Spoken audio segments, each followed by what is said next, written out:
Hey guys, welcome back in a new and fresh video at Shishpal memorial channel. तो आज की video में हम कवर करने वाले हैं जिन टॉपिक्स को, वो है आई डिफेक्ट। और आई डिफेक्ट में हम जिस कंटेंट को कवर करेंगे, पहला जो हमारा होगा वो होगा myopia, second is hypermetropia and third is presbyopia and fourth is cataract.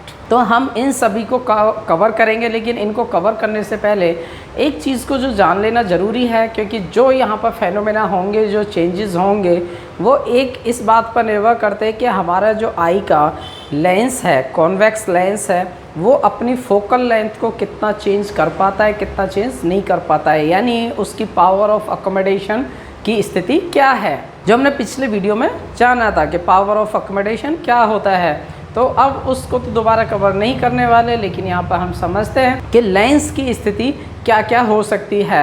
तो उससे पहले एक चीज़ को समझना ज़रूरी है। मैं दो सर्कल्स ड्रॉ कर रहा हूँ। अब इसमें किसका कर्वेचर ज़्यादा है, यानी कौन सा सर्कल है जो सेंटर के बहुत ही जल्दी टर्न कर रहा है, तो डेफिनेटली ये है।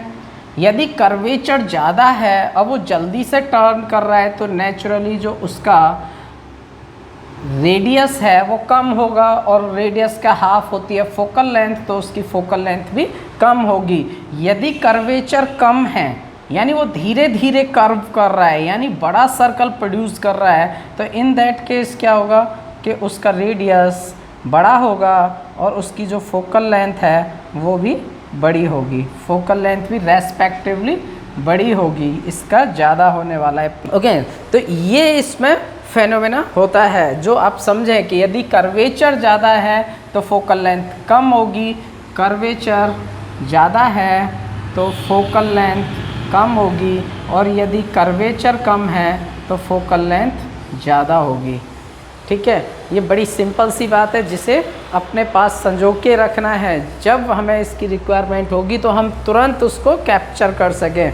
ठीक है, तो अब इसके बाद हम अपने मेन कंटेंट पे आते हैं, जिसमें कि फर्स्ट है मायोपिया। कोई एक ऐसा व्यक्ति हो सकता है जिसे शॉर्ट साइटेडनेस हो, यानी मायोपिया हो, यानी उसे नज़दीक की सारी ऑब्जेक्ट्स क्लियर दिखाई देती हैं। नियर साइटेडनेस है, शॉर्ट साइटेडनेस है, नियर का उसे सब कुछ बिल्कुल ठीक दिखाई दे रहा है, लेकिन लॉन्ग का वो नहीं देख पा रहा है, लॉन्ग का नहीं देख पा रहा है। तो हमारी आई की स्थिति क्या होती है? दिस इज़ लेंस, और उसके पीछे होता है आई बॉल। ओके, और आई बॉल अब यहाँ पर होता है कॉर्निया, दिस वन। तो ये हमारा लेंस है, यहाँ पर आपका पपिल होता है। ओके, तो ये दिस वन इज़ पपिल, तो इस पपिल की ये स्थिति है, ये हमारा हो गया लेंस। तो वहाँ पर जो नियर के ऑब्जेक्ट हैं, 25 सेंटीमीटर पर रखे हुए जो ऑब्जेक्ट है वो उसे क्लियरली दिखाई देते हैं, लेकिन यदि उन्हीं ऑब्जेक्ट्स को इन्फिनिटी पर प्लेस कर दिया जाए, यदि इन्फिनिटी पर प्लेस कर दिया जाए तो उसे वो ऑब्जेक्ट दिखाई नहीं देते, दूर के ऑब्जेक्ट उसे दिखाई नहीं देते। ओके, तो इस प्रॉब्लम को, इस डिफेक्ट को बोलते हैं मायोपिया। तो इसके पॉसिबल रीजंस क्या क्या हो सकते हैं, क्या कारण हो सकते हैं जिसके कारण ये प्रॉब्लम आती है? तो एक कारण तो पॉसिबल है कि नियर के दिखाई दे रहे, तो उस समय उसे लेंस को कॉन्ट्रैक्ट करके रखना था, सिकोड़ के रखना था, क्योंकि नियर का ऑब्जेक्ट देखना है। तो जब नियर का देखेंगे तो वो सिकुड़ जाएगा, जिसके कारण उसकी फोकल लेंथ क्या हो जाएगी?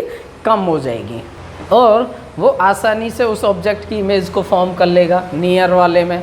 और यदि दूर रखा है तो उस केस में जो मसल्स होती हैं वो क्या हो जाती हैं? रिलैक्स हो जाती हैं। जब ये मसल्स रिलैक्स होती हैं तो जो लेंस है उसका जो कर्वेचर है वो कम हो जाता है, और उसकी फोकल लेंथ इंक्रीज हो जाती है। और जब उसकी फोकल लेंथ इंक्रीज हो जाती है तो जो ऑब्जेक्ट का इमेज है वो भी फॉर्म हो जाता है at the point of retina, retina पर फॉर्म हो जाता है। ओके, तो ये तो नेचुरल प्रोसेस रहा, लेकिन यदि वो दूर का नहीं देख पा रहा है तो उस केस में क्या हो रहा है कि वो अपनी पूरे तरीके से मसल्स या तो रिलैक्स नहीं हो रही हैं, या जो आपका वो मसल्स तो रिलैक्स हो गई, लेकिन जो लेंस है उसकी फोकल लेंथ कम हो गई है, डिक्रीज़ हो गई है। फोकल लेंथ कम हो गई तो क्योंकि जो रेज आएंगी आइज़ पर जो रेज आएंगी ऑब्जेक्ट से टकराने के बाद मीट कर जाएंगी कहीं पर पहले ही, रेटिना से पहले ही वो कहीं पर मीट कर जाती हैं।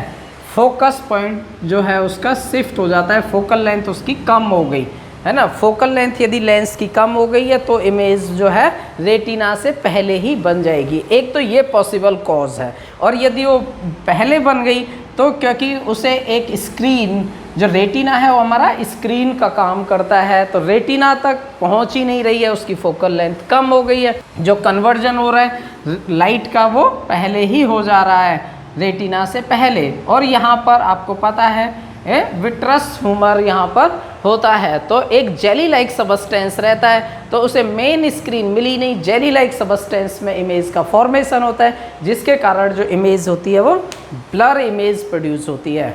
ठीक है, दूसरा कारण क्या हो सकता है, एक और भी कारण हो सकता है कि आपका जो इन्फिनिटी पर ऑब्जेक्ट रखा है, पैरेलल रेजेस आ रही हैं, उनका जो कन्वर्जन होना है वो फोकस पॉइंट पर होना है। और जो फोकस पॉइंट है वो तो उसके जो फोकल लेंथ है वो तो ठीक है, फोकस पॉइंट इज़ करेक्ट, लेकिन इसका जो फोकस पॉइंट था it should be here, let suppose यहाँ पर, और उसका जो आई बॉल है वो अलोंगेशन हो गया है, ये इस तरीके से वो पीछे की तरफ लंबा हो गया है। तो उस केस में क्या होगा कि लेंस ने तो अपना ठीक से इमेज को फॉर्म कर दिया जहाँ पर उसे इमेज को फॉर्म करना था, जहाँ पर उसे इमेज को फॉर्म करना चाहिए था, उसने इमेज को राइट प्लेस पर फॉर्म किया, लेकिन यहाँ पर स्क्रीन रही नहीं, स्क्रीन यहाँ पर रही नहीं, मीन्स रेटिना यहाँ पर रहा ही नहीं। रेटिना का क्या हुआ, वो जो है एलोंगेट हो गया, वो पीछे चला गया। ओके, तो इस केस में भी क्या होगा, विट्रस ह्यूमर में ही फिर से, यानी जेली लाइक जो सबस्टेंस है वहाँ पर फिर से इमेज का फॉर्मेशन होता है, बजाय इसके कि वो मेन स्क्रीन यानी रेटिना पर इमेज का फॉर्मेशन हो। तो इस केस में भी फिर से इमेज ब्लर प्रोड्यूस होती है। तो नाउ क्वेश्चन इज दिस कि यदि इमेज पहले ही फॉर्म हो जा रही है और ब्लर बन रही है तो इसका करेक्शन क्या होगा। तो करेक्शन कैसे करेंगे वो समझते हैं। करेक्शन करने के लिए हम एक स्पेक्ट्रल यूज़ करेंगे जिसमें कॉनकेव लेंस लगा हुआ हो। कैसा लेंस लगा हुआ हो, कॉनकेव लेंस लगा हुआ हो। ये कैसे करेक्ट करेगा, तो नियर की तो प्रॉब्लम है ही नहीं, हम इसे हटा देते। कहीं दूर से ये प्रॉब्लम है तो वो ऑब्जेक्ट से टकराने के बाद ये वो रेजेस आ रहे हैं, ये रेजेस आ रहे हैं। अब होने वाला क्या है, लेट सपोज इस लेंस के बाद में जो स्पेक्ट्रल आप यूज़ कर रहे हैं उसके पीछे ही आपका आई लेंस है। ओके, और आई लेंस पर जो आपकी आइरिस है वो ये है, और ये हो गया आपका कॉर्निया, और यहाँ पीछे हो गई आई, दिस वन। ओके, तो ये आपका पीछे वाला पार्ट हो गया रेटिना का। अब यहाँ पर जो इमेज ये पहले फॉर्म हो जा रही थी, अब उसे करेक्ट करने के लिए क्या होगा, लेट सपोज यहाँ पर हो रहा था, अब ये जो रे है ये यहाँ पर थोड़ा सा डाइवर्ज होगा। डाइवर्ज होने के बाद जो रे यहाँ पर आके मिलता, अब वो बजाय इसके डाइवर्ज हो गया। डाइवर्ज होने के बाद वो लेंस के अपर पार्ट में चला गया। सिमिलरली यहाँ पर भी वो जाके डाइवर्ज हुआ, डाइवर्ज होने के बाद वो भी बाद में चला गया। तो दिस वन, अब हम इसे ऐसे समझते हैं कि पहले हमारी जो इमेज थी वो यहाँ फॉर्म हो रही थी, यहाँ फॉर्म हो रही थी, दिस वन यहाँ पर। अब क्योंकि वो डाइवर्जन हो गया किससे, कॉनकेव लेंस के कारण ये डाइवर्ट हुआ, तो डाइवर्ट होने के बाद अब उनका जो इमेज का फॉर्मेशन हो रहा है, तो ये आपकी जो इमेज का फॉर्मेशन है वो कहाँ पर हो गया, रेटिना पर हो गया, दिस वन। तो ये आपका जो इमेज का फॉर्मेशन है वो रेटिना पर हो जाता है, रेटिना पर इमेज का फॉर्मेशन हो गया। तो इससे हमारी प्रॉब्लम क्या हुआ, करेक्ट हो जाती है। ओके, तो दो पॉसिबल कॉजेज़ हैं।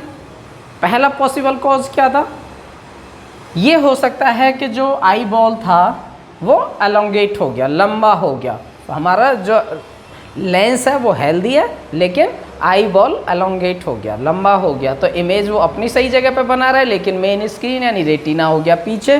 तो ब्लर इमेज बन रही है। या हमारा आई बॉल तो ठीक है, लेकिन दूसरा प्रॉब्लम क्या हुआ कि मसल रिलैक्स होने के बाद भी, है ना, उसकी जो लेंस है उसकी थिकनेस बढ़ गई है। थिकनेस बढ़ने के क्या हुआ, उसका कर्वेचर बढ़ गया, और कर्वेचर बढ़ने के कारण क्या हुआ, उसकी फोकल लेंथ कम हो गई। अब फोकल लेंथ कम हो गई तो वो ऑब्जेक्ट का जो रेजेस आ रही है टकराने के बाद, वो उनको जल्दी कन्वर्ज कर दे रहा है, जल्दी यानी रेटिना से पहले।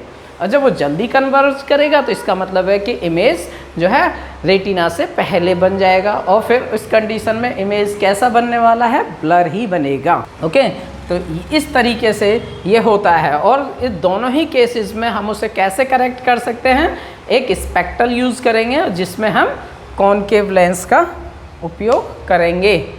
ओके, अब नेक्स्ट डिफेक्ट पर चलते हैं। नेक्स्ट डिफेक्ट क्या कहता है, वहाँ पर है आपका लॉन्ग साइटेडनेस। लॉन्ग साइटेडनेस मतलब लॉन्ग का सब कुछ दिखाई दे रहा है। लॉन्ग साइटेडनेस मतलब लॉन्ग का सब कुछ दिखाई दे रहा है।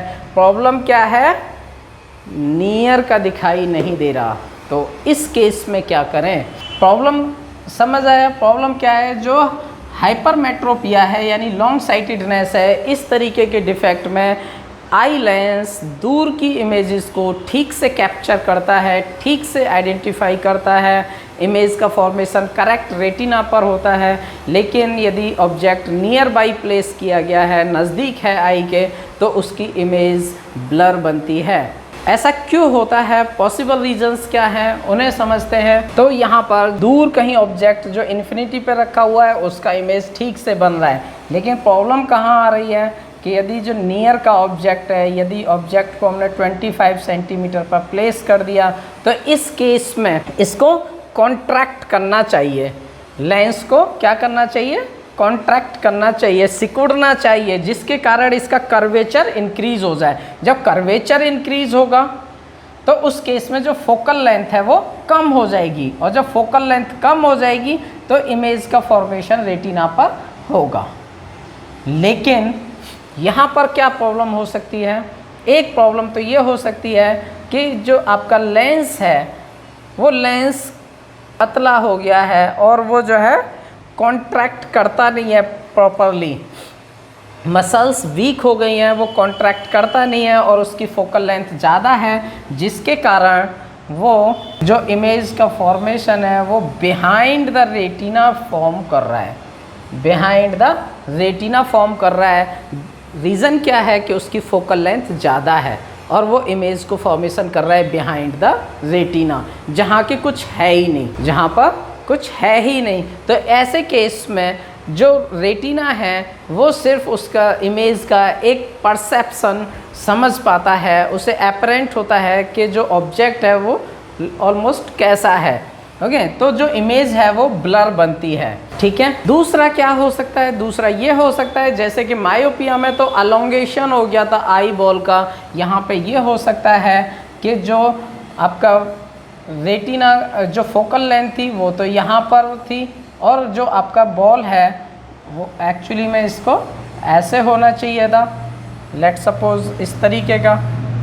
ओके, लेकिन आई बॉल क्या हुआ, वो सिकुड़ गया, वो छोटा हो गया, शॉर्टेंड हो गया। तो उस केस में भी क्या होगा कि आपका जो इमेज है वो तो करेक्ट प्लेस पर बन रहा है फोकल लेंथ के अकॉर्डिंग, लेकिन क्योंकि आई बॉल शॉर्टन हो गया है तो उसके कारण इमेज रेटिना पर ना बनकर, जो इमेज है रेटिना पर यानी जो आई बॉल का जो रेटिना है उस पर ना बनकर उसके बिहाइंड फोकल लेंथ पर बन रहा है। यहाँ पर दो रीजंस हो सकते हैं हाइपरमेट्रोपिया के यानी लॉन्ग साइटेडनेस के। पहला रीज़न हो सकता है कि आई बॉल हमारा छोटा हो गया है, लेंस प्रॉपरली फंक्शन कर रहा है, उसकी फोकल लेंथ को जितना होना चाहिए वो वहीं पर जाके कन्वर्ज कर रहा है रेज को।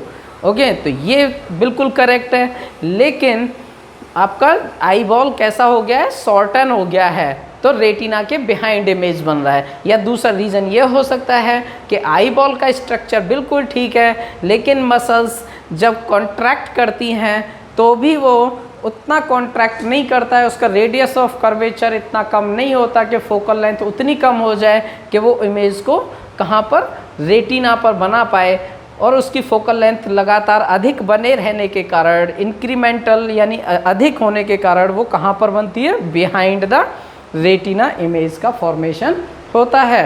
तो ये इसके रीजंस हैं। लेकिन इस प्रॉब्लम को करेक्ट कैसे किया जा सकता है, तो करेक्ट करने के लिए हम क्या करेंगे कि एक स्पेक्ट्रल यूज़ करेंगे जिसमें एक और कॉन्वेक्स लेंस यूज़ करेंगे। इससे क्या होगा कि यही रेज जो आ रही थी इंसिडेंस होके ये यहाँ से थोड़ा सा क्या होगा, थोड़ा सा रिफ्रैक्ट होके थोड़ा कन्वर्ज हो जाएंगी, ये कन्वर्ज हो जाएंगी थोड़ा सा, और जिसके कारण अब इसका जो इमेज है वो कहाँ पर फॉर्म हो जाएगा, रेटिना पर फॉर्म हो जाएगा। तो इस तरीके से इस प्रॉब्लम को करेक्ट किया जा सकता है।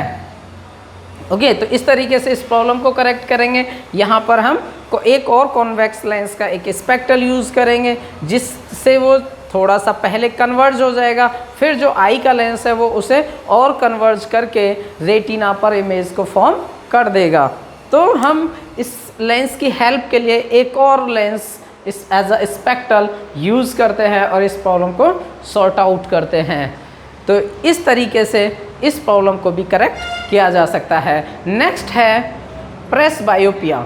तो प्रेसबायोपिया क्या है, जैसे जैसे ह्यूमन एज बढ़ती है, ह्यूमन एज के साथ ये भी हो सकता है कि एक ही कोई ऐसा पर्सन हो जिसे मायोपिया और हाइपरमेट्रोपिया दोनों ही प्रॉब्लम से वो सफ़र करे।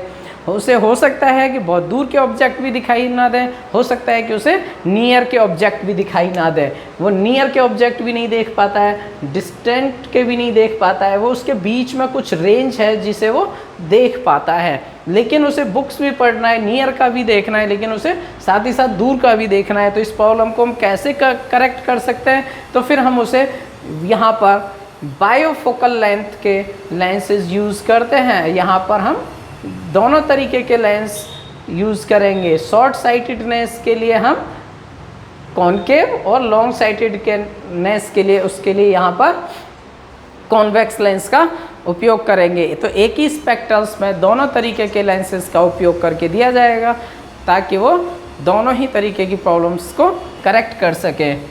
तो इस तरीके से ये हमारी जो प्रॉब्लम्स है, मेन 3 प्रॉब्लम्स, वो यहाँ पर हमने कवर कर लिए हैं। अब बचता है कैटरैक्ट। तो कैटरैक्ट क्या है, कैटरैक्ट को भी समझते हैं। कैटरैक्ट जो है ये एक ऐसी समस्या है कि जो आपका कॉर्निया होता है, कॉर्निया के ऊपर एक मिल्की लेयर, जैसे जैसे उम्र बढ़ती है वो मिल्की लेयर और ज़्यादा गहरी डार्क होती चली जाती है, वो डार्क होती चली जाती है, जिसके कारण जो इमेज है वो धुंधली दिखाई यानी ब्लर दिखाई देने लगती है। लेंस आपका प्रॉपर फंक्शन कर रहा है, आई बॉल ठीक है, लेकिन जो एक एक्स्ट्रा लेयर कॉर्निया के ऊपर आ गया है, वो जो लेयर है वो टाइम के अकॉर्डिंग वो इंक्रीज़ होता जाता है। ज़रूरी नहीं है कि ये होगा ही, लेकिन और जब एज बढ़ती है तो ये प्रॉब्लम होने की संभावना रहती है। तो इस केस में सिर्फ सर्जरी ही एक सॉल्यूशन है। जब इस जो लेयर बनी है मिल्की लेयर, इसको सर्जरी करके हटा नहीं दिया जाएगा तब तक जो है प्रॉब्लम को सॉल्व नहीं किया जा सकता। इसको स्पेक्ट्रल्स लगा के प्रॉब्लम को सॉल्व नहीं कर सकते, ना तो कॉनकेव का ना कॉन्वेक्स का, स्पेक्ट्रल्स का हम इसमें यूज़ करके करेक्शन बिल्कुल भी नहीं कर सकते। यदि इस प्रॉब्लम से हमें निजात पानी है, इसे करेक्ट करना है, तो हमें सर्जरी करना ही पड़ेगा और जो मिल्की एक्स्ट्रा लेयर इसके ऊपर डिपॉजिट हो गई है उसे हटाना पड़ेगा। That's clear. तो इस तरीके से जो आई डिफेक्ट होते हैं वो हमने इस वीडियो में कवर किए हैं। अब मिलते हैं एक और नई वीडियो के साथ। Till then goodbye, thank you so much.